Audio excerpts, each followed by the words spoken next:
Eliot Jacobson is a climate researcher and retired professor of mathematics and computer science. He joins us this hour from Santa Barbara in California. Professor, thank you for being with us here on CNN Newsroom. Glad to be here.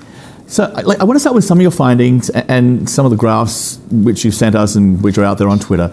I want you to explain them and go through them for us, and then we'll get to what they all mean in a moment. But first, here's a graph of global temperatures measured at 2 meters above ground, so not surface temperature.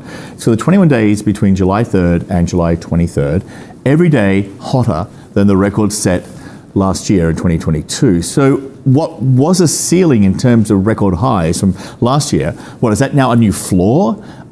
Is that where this is all heading?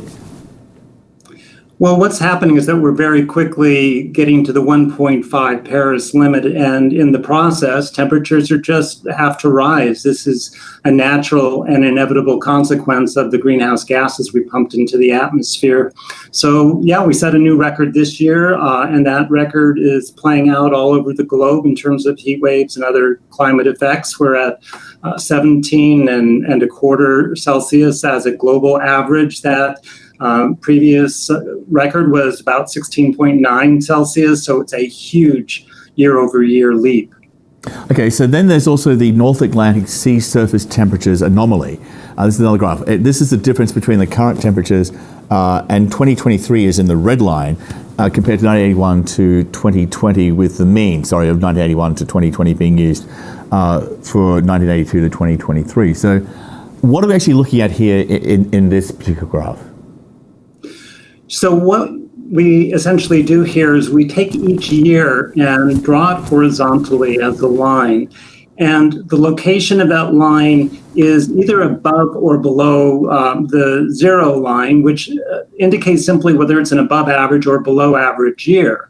And so you can kind of see everything is sort of clustered in the middle there, except for this year.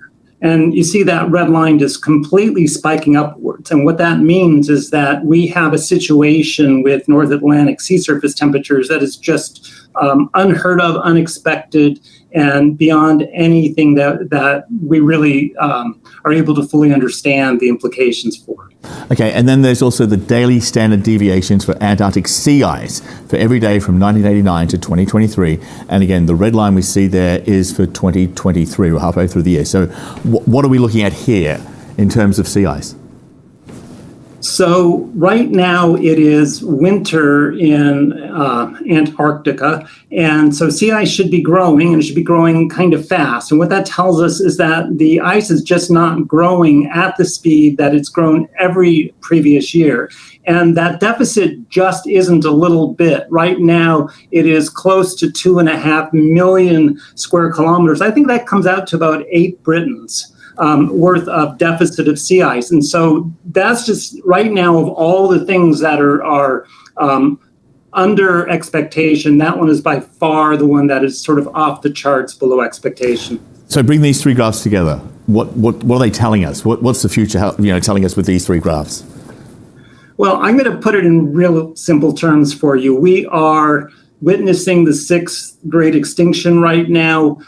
We are witnessing the collapse of global industrial civilization. And these are just sort of illustrating a huge step towards those eventualities. They're going to happen. There's no question about it. And so it's the fact that we have all three of these at once. It's just stunning. It's stunning. Climate scientists and everybody else who's looked at these things as a career professional their whole lives, they can't believe this is happening. I'm surprised by just how fast it's all happening. But that's where it's heading. It's heading towards a mass extinction event.